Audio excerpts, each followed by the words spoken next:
કેમ છો વિદ્યાર્થી મિત્રો? હું છું પ્રતીક સગર અને આજે આપણે ભણી રહ્યા છીએ F5 બીકોમ સેમિસ્ટર 1. એની અંદર છે ફાઇનાન્શિયલ એકાઉન્ટ નંબર 2 જે આપણે ભણી રહ્યા છે અત્યારે. યુનિટ નંબર 4 છે ભાડે ખરીદ પદ્ધતિથી વેચાણના હિસાબો. આજે આપણે ભણવાના છે ભાગ ત્રીજો. આગળ મેં 2 ભાગ બનાવી દીધા છે. જો તમે ન જોયા હોય તો ડિસ્ક્રિપ્શનમાં તેની લિંક મૂકેલી છે. આજે આપણે ભણવાના છે આમનોંધ. ખૂબ જ અગત્યની વસ્તુ, કારણ કે દાખલો આપણને જ્યારે આપવામાં આવશે ત્યારે આમનોંધ લખવાનું એની અંદર કહેશે, અને જો તમને આમનોંધ લખતા નહીં આવડે તો એટલા માર્ક નહીં મળે. એટલે આ આમનોંધને બરાબર છેક સુધી જોવાની કોશિશ કરજો. બરાબર, અહીંયા કીધું છે ભાડા ખરીદીથી ખરીદનારના ચોપડે આમનોંધ. આપણે અત્યારે ખરીદનારની લખીએ છીએ, આના પછી આપણે જે ભણીશું તે વેચનારના ચોપડે ભણીશું. તો આ ખરીદનારનો ચોપડો છે એવું સમજી લેવાનું કે આપણે ખરીદનાર છીએ અને આપણે લખવાનું છે. તો શું કરીશું જુઓ. પહેલા જ્યારે ભાડે ખરીદનારનો કરાર કરવામાં આવે ત્યારે ફક્ત કરાર કરવામાં આવ્યો છે, બરાબર, અહીંયા હજી રૂપિયા ચૂકવવામાં આવ્યા નથી, તો અહીં કોઈ પણ જાતની નોંધ નહીં થાય. બરાબર, કારણ કે વસ્તુનો ફક્ત કબજો મળે છે, માલિકી મળતી નથી. એટલે કે વસ્તુની જે વિનિમય થવો જોઈએ તે થતો નથી. ડન. એટલે અહીંયા કોઈ આમનોંધ નહીં થાય. ખરીદનારના નહીં થાય, પણ જે વેચનાર છે તેમાં થશે. એટલે હું ફરી સમજાવું તો ધ્યાનથી જોઈ લેજો. બીજી વસ્તુ, કરાર વખતે ચૂકવવામાં આવેલ રોકડ માટે, જો અહીં આપણે રોકડે જ ચૂકવ્યા છે, શું કર્યા છે? રોકડા ચૂકવ્યા, અથવા બેંકમાં ચૂકવીશું કાં તો રોકડા ચૂકવીશું. રોકડા કે બેંકમાંથી ચૂકવીએ એટલે બેંકમાંથી ચૂકવીએ તો બેંક આપનાર થાય, અને આપનાર ખાતે શું થાય?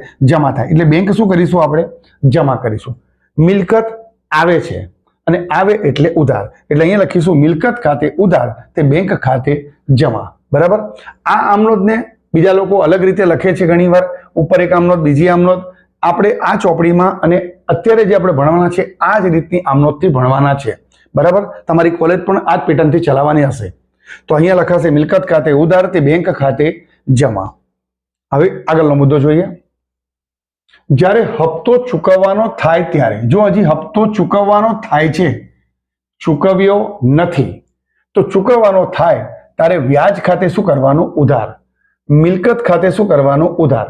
એટલે મિલકત ખાતે ઉધાર, વ્યાજ ખાતે ઉધાર, તે વેચનાર ખાતે શું કરવાનું? જમા કરવાનું. બરાબર. અહીંયા ચૂકવવાનો થાય ત્યારે, પરંતુ હવે લખ્યું છે હપ્તો ચૂકવવામાં આવે ત્યારે. હવે પૈસા આપણે ચૂકવ્યા, પૈસા ચૂકવીએ એટલે જે વેચનાર છે તેને પૈસા મળશે, લાભ લેનાર કહેવાશે. એટલે વેચનાર ખાતે શું કરવાનું? ઉધાર. અને બેંકમાંથી રૂપિયા જાય છે અને બેંક આપનાર છે, અને આપનાર ખાતે શું થશે? જમા થશે. બીજી રીતે કહીએ કે રૂપિયા જાય તો જમા. બરાબર. તો આ જોઈ લેજો. અહીંયા હપ્તો ચૂકવવાનો થાય ત્યારે છે અને આ ચૂકવવામાં આવે ત્યારે. એટલે મેં બે ની પેર બનાવીને તમને સમજાવી રહ્યો છું કે ડિટેલમાં તમને ખ્યાલ આવી જાય કે શું કહેવા માંગુ છું. ચલો, ત્યારબાદનો મુદ્દો છે વર્ષને અંતે મિલકત પર ઘસારો ગણવામાં આવે તે. બરાબર. તો ઘસારો વર્ષના અંતમાં ગણવામાં આવે, અને ઘસારો એ આપણો ખર્ચ કહેવાશે.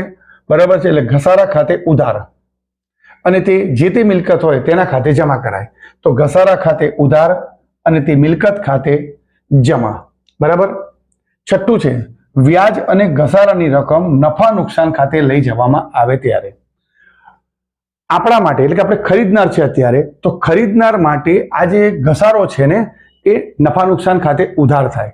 બરાબર. તો અહીં લખ્યું છે નફા નુકસાન ખાતે ઉધાર, વ્યાજ ખાતે જમા, અને ઘસારા ખાતે પણ જમા. બરાબર. જે ખરીદનારો છે એમાં વ્યાજ પણ આવશે અને ઘસારો પણ આવશે. જો વેચનાર આવશે તો વેચનારમાં ઘસારો હોય નહીં, કારણ કે એને તો વસ્તુ વેચી દીધી છે, અને વેચી દે એની અંદર ઘસારો આવે નહીં. બરાબર છે. ચલો, આટલી હતી. કોની વાત હતી? જોઈ લો પહેલેથી એકવાર. 1 નંબરની આમનોંધ, આ બીજા નંબરની આમનોંધ. પહેલું કીધું છે કરાર કરવામાં આવે ત્યારે, બીજું કરાર વખતે કોઈ પૈસા ચૂકવવાના આવે તે, ડાઉન પેમેન્ટ. બરાબર. ત્યારબાદ હપ્તા ચૂકવવાનો થાય ત્યારે, પછી હપ્તો ચૂકવીએ ત્યારે, એના પછી છે મિલકત પર ઘસારો ગણવાનો, અને છેલ્લે એ ઘસારો નફા નુકસાન ખાતે લઈ જવાનો. આ 6 આમનોંધ અગત્યની છે. હવે આપણે કહીએ છીએ આમનોંધ બીજી, ભાડા ખરીદીથી વેચનારના ચોપડે આમનોંધ. પેલી આમનોંધ હતી ખરીદનારના ચોપડે. હવે દાખલાની અંદર ભૂલથી આપણને એમ કહી દેવામાં આવે કે વેચનારના ચોપડે આમનોંધ લખો, તો તમારે આ લખવી પડશે. તો બંને યાદ રાખવી પડશે, કોઈ એક યાદ રાખશો તો ચાલશે નહીં. ચલો, પહેલી વાત, જ્યારે ભાડે ખરીદીનો કરાર કરવામાં આવે ત્યારે મેં તમને કીધું હતું પેલામાં આમનો જ ન થાય, પણ અહીંયા આમનો જ થાય છે. જો કરાર કરે એટલે ખરીદનાર ખાતે શું કહેવાશે? ઉધાર. બરાબર, કારણ કે લાભ લેનાર છે. ખરીદનાર કોણ છે? લાભ લેનાર. અને લેનાર ખાતે ઉધાર, અને વેચાણ શું હોય? જમા. એટલે ખરીદનાર ખાતે ઉધાર અને વેચાણ ખાતે જમા. કઈ રકમથી? તો લખ્યું છે મિલકતની રોકડ કિંમતથી. એટલે 50,000નો મોબાઈલ હોય તો 50,000 રૂપિયાથી આ એન્ટ્રી પડશે. બરાબર. ચલો નીચે, કરાર વખતે ચૂકવવામાં આવેલ રોકડ માટે. જો હવે કરાર વખતે ચૂકવ્યા પૈસા, જેને આપણે કહીશું ડાઉન પેમેન્ટ. બરાબર, તો પૈસા આપણે અત્યારે વેચનાર છીએ તો પૈસા આવશે, અને આવે એટલે બેંક લેનાર થાય, અને લેનાર ખાતે શું થશે? ઉધાર થશે. એટલે બેંક ખાતે ઉધાર, અને તે ખરીદનાર ખાતે જમા. ખરીદનાર આપનાર છે અને આપનાર ખાતે શું થાય? જમા થાય. બરાબર, બંને આમનો ધ્યાનથી જોઈ લેજો. ઓકે, ચલો એના પછી કીધું છે જ્યારે હપ્તો ચૂકવવાનો થાય ત્યારે. જો હજી હપ્તો ચૂકવ્યો નથી, ચૂકવવાનો થાય છે. ખરીદનાર ખાતે ઉધાર, તે વ્યાજ ખાતે જમા. ખરીદનાર ખાતે ઉધાર, વ્યાજ ખાતે જમા. અને હવે હપ્તો ચૂકવવામાં આવે છે. આ હપ્તો આપણે શું કર્યો? ચૂકવીએ તો આપણને મળશે. આપણે ત્યારે કોણ છે? વેચનાર. બરાબર છે. ચલો, તો બેંક ખાતે ઉધાર, પૈસા બેંકમાં આવે છે, બેંક લેનાર છે, અને લેનાર ખાતે શું થશે? ઉધાર થશે. અને ખરીદનાર ખાતે શું થશે? જમા. આ અહીંયા ઉધાર હોય તો અહીંયા ખરીદનાર શું થાય? જમા થાય. બરાબર, આ વસ્તુ બંને સમજીને યાદ કરી લેજો. ઓકે, એના પછી છે વર્ષના અંતે મિલકત ઉપર ઘસારો ગણવાનો. તે ઘસારાની જોડે જોડે વ્યાજની વાત પણ કરી લઈશું.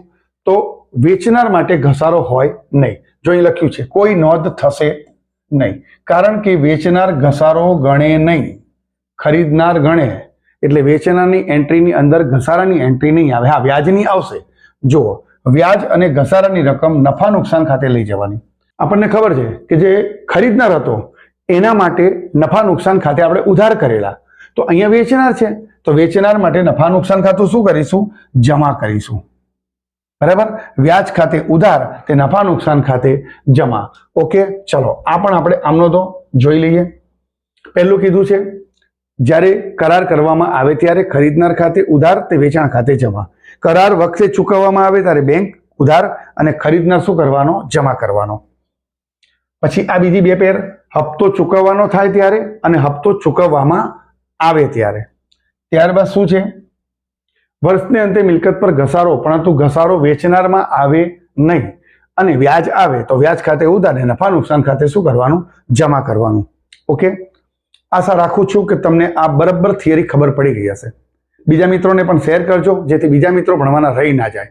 થેન્ક યુ વિદ્યાર્થી મિત્રો. Thank you so much.